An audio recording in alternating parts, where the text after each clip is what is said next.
Hi friend, कसे आहात सगळे? मस्त ना. ओम साईराम, श्री स्वामी समर्थ. बाळूमामाच्या नावाने चांग भलं. आम्ही कुठे आलो आहे बघा. महालक्ष्मी आणि ज्योतिबाचं मंदिराचं दर्शन घेऊन आम्ही इथे आलो होतो, आदमापुरात. हे बघा, हे व्ह्यू किती मस्त आहे ना. एकदम उन्हाळ्यात पावसाळा असल्यामुळे एकदम हिरवी अशी झाडी वगैरे एवढं सुंदर वाटत होतं ना. मस्तच वाटत होतं इथे. आणि बाळूमामांचं दर्शन आम्हाला म्हणजे आम्ही कधीच आलो नव्हतो इथे, पहिल्यांदाच आलो आहे. एवढं सुंदर वाटत होतं ना इथे येऊन. बाळूमामाच्या नावाने चांग भलं. इथे आलो पुन्हा. हे पाऊस बघा कसं आहे. कॅन्डीला इथे ठेवलेली आहे आजींपाशी आणि इथे प्रसादी वगैरे घेतली होती. आतमध्ये बसलेत आजी. इथे कॅन्डी ठेवलेली आम्ही. ते बोलत होते आतमध्ये घेऊन जाऊ शकता, पण म्हणलं नको, का तर कोणाला चालतंय कोणाला नाही चालत. इथे घोंगडी वगैरे हे विकायला होतं. बघा किती मस्त वातावरण आहे, एकदम मस्त पावसाळ्याचं. उन्हाळ्यात पावसाळा चालू झाला होता. हे प्रसादी होते इथे सगळी. हे खोबरेल तेलचं हे बॉटल होतं हे सर्व. बाळूमामाच्या नावानं चांग भलं. हे बघा. आणि पहिल्यांदाच चाललेलो आम्ही आणि एवढं सुंदर वाटत होतं ना. मस्तच वाटलं इथे येऊन.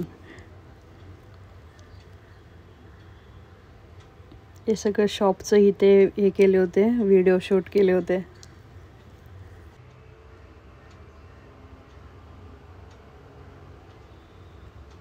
आणि कोण कोण इथे बाळूमामाला आलं होतं ते पण सांगा. आणि कसं वाटतं ना इथे, म्हणजे इथं येऊन एवढं, म्हणजे त्यांचं जे बोललेलं आहे ते सर्व खरं होत आहे आणि झालेलं आहे.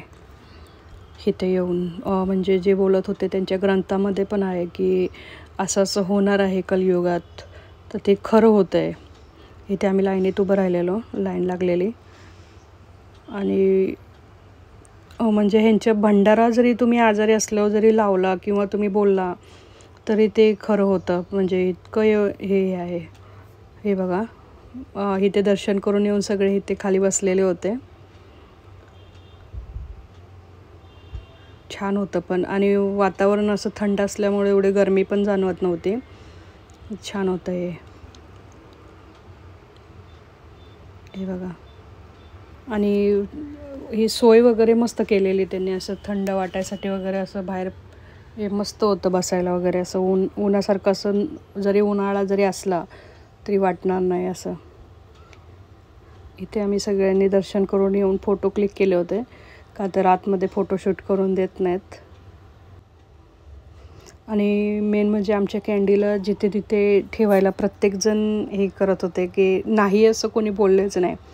एवढं छान वाटत होतं ना. इथे आम्ही फोटोही क्लिक केले होते बाळूमामाच्या मंदिराच्या बाहेर. त्यामुळं आमच्या कॅन्डीचं पण दर्शन झाल्यासारखं आहे सगळीकडे.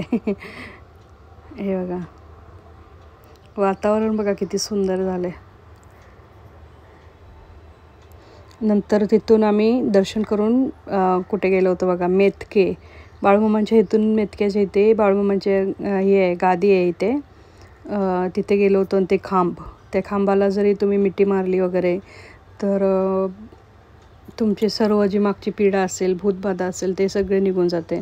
आणि नंतर इथे आम्ही तिथून कुठे आलो होतो बघा, हे इकडे. ते उद्या सांगते तुम्हाला आम्ही इथे कुठे आलो होतो. रोड एवढं सुंदर वाटत होतं ना इथे आलो होतो आम्ही. रात्रीच्या 3-3:30 वाजता इथं आलो होतो. नंतर नावरून वगैरे दर्शन करायला गेलेलो आम्ही.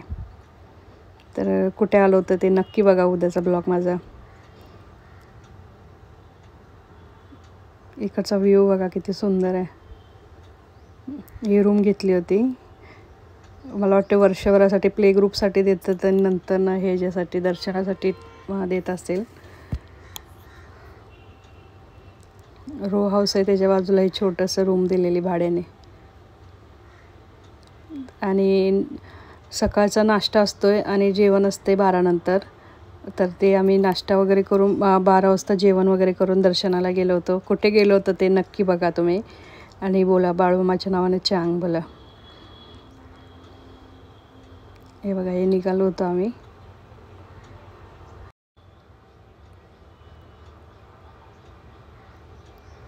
कुठे आलो आहे ते पण नक्की सांगा इथे.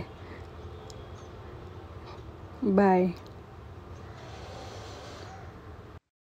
हा आहे हा मेतक्यातला बाळूमामांच्या इथला खांब तो.